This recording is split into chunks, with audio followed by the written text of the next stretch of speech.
মিডিয়াকে নিয়ে আমার পিছনে লেগেছে। ওই মেয়েটাই যে সর্বনাশী, ওইভাবে রণদেবদাকে খেয়েছিল, আপনাকেও খাবে। একদম যাবেন না। একবার যদি আমি বুঝতে পারতাম ও হিডেন ক্যামেরা বসিয়ে রেখেছে, আমি তখনই ওকে শেষ করে দিতাম। তারপরেও তো চান্স পেয়েছিলেন, কিছুই তো করে উঠতে পারেননি। আপনার বাড়িতে তো এসেছিল, যে ছবিটা তুলেছিল সেটা আপনার সঙ্গে বসে বসে টিভিতে দেখেছে। তারপর আবার কিছু হুমকি টুমকিও নাকি দিয়ে গেছে। এসব আপনাকে কে বলেছে? আপনার বাড়ির কাজের মেয়েটা আমার বাড়ির কাজের মাসিকে বলেছে। আমি আর জানবো কি করে? আমি যাব, সবার সামনে ফাটাকেষ্টর ওই উঁচু মাথা আমি হেট করাবো। যাবেন? ভোগে চলে যাওয়ার চান্স আছে কিন্তু। আপনাদের মূলত আমি দেখলাম, আমার কোনো কাজে এলেন না। ঘরে বসে থাকুন, ঘরে বসে থাকুন। আমি যদি আপনার কাজে না এসে থাকে, আপনি আমার কোনো কাজে লাগেননি মিস্টার বর্মন। আপনার মূলত আমার জানা হয়ে গেছে। বলুন বাবু। আপনি আপনার খেলা খেলুন, আমি আমার খেলা খেলব। কাল রাতে আপনি যেটা পারেননি, আমি সেটা টিভিতে করে দেখাবো। ফাটাকেষ্টর চালে আমি ওকে মারব, আর সেটা গোটা রাজ্য টিভিতে দেখবে। কিছু বলার আগে আপনার কথাটা আপনাকে মনে করিয়ে দিতে চাই। আপনার প্রশ্নের জবাব পেয়ে গেলে আপনি মন্ত্রিসভা ছেড়ে চলে যাবেন। এবার বলুন, কি জানতে চান?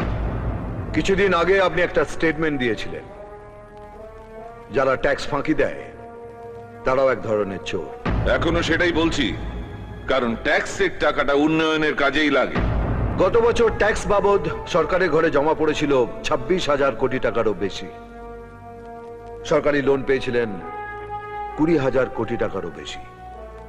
তারপরে উন্নয়নের জন্য বাইরের লোকের কাছে হাত পাততে হয়। তাহলে টাকাটা গেল কোথায়? ট্যাক্স ফাঁকি দিলে সাধারণ লোককে আপনি চোর বলেন, আর ট্যাক্স দেওয়ার পর উন্নয়ন না হলে তারা আপনাকে কি বলবে? মিস্টার হোম মিনিস্টার, ফাটাকেষ্ট, গুন্ডা ফাটাকেষ্ট 8 কোটি সাধারণ মানুষের একজন। আর সেই সাধারণ মানুষ ফাটাকেষ্ট আপনার থেকে জানতে চাইছে, বাইরে থেকে বিজনেসম্যানদের এনে তাদের সব রকম ছাড় দিয়ে জামাই আদর করছেন, আর এখানে একটা বেকার ছেলে লোন নিয়ে ফুটপাতে পানের দোকান করলেও আপনারা তার উপর ট্যাক্সের বোঝা চাপিয়ে দেন। লাভের 2700 কোটি টাকা বিদেশি ব্যাংকে জমা হচ্ছে, আর দিনের শেষে সেই পানওয়ালা 27 টাকা 4 আনা তার বইয়ের হাতে তুলে দিচ্ছে। এখন একটা বাচ্চাও জানে জন্মাবার আগে ট্যাক্স দিয়ে মায়ের পেট থেকে বেরোতে হয়, কোনো ছাড় নেই। রাজ্যের লোক দেখছে তো, তাই হিরো সাজতে চাইছে। বখাটের স্বামী রোজগারের টাকাটা স্ত্রীর হাতে তুলে দিয়ে খালাস। একবারও হিসেব করে দেখে না ওই টাকায় সংসার চলবে কি করে। যে সংসার চালায় সেই বোঝে। আপনি হলেন সেই বখাটের স্বামী যে শুধু হিরোগিরি করে বেড়ায়। সংসার না চললে স্ত্রী স্বামীকে জানাবে, টাকার জন্য পর পুরুষের কাছে হাত পাতবে না। ঠিক আছে, জানাচ্ছি আপনাকে। বাজেটে 4,000 কোটি টাকা ঘাটতি। দিন আমাকে সেই টাকাটা। 2-4টে পুলিশ অফিসারকে বরখাস্ত করে গুন্ডা পিটিয়ে খবরে আসা যায়। একটা রাজ্যের হেসেল চালানো অন্য জিনিস, শুধু ফাঁকা বুলিয়া উড়ে খবরে আসতে চান? ফাটাকেষ্ট খবর দেখে না, খবর পড়ে না, খবর তৈরি করে। আমি শুধু একটা জিনিসই জানি, মন্ত্রীরা পাবলিকের বাপ নয়, পাবলিক সার্ভেন্ট।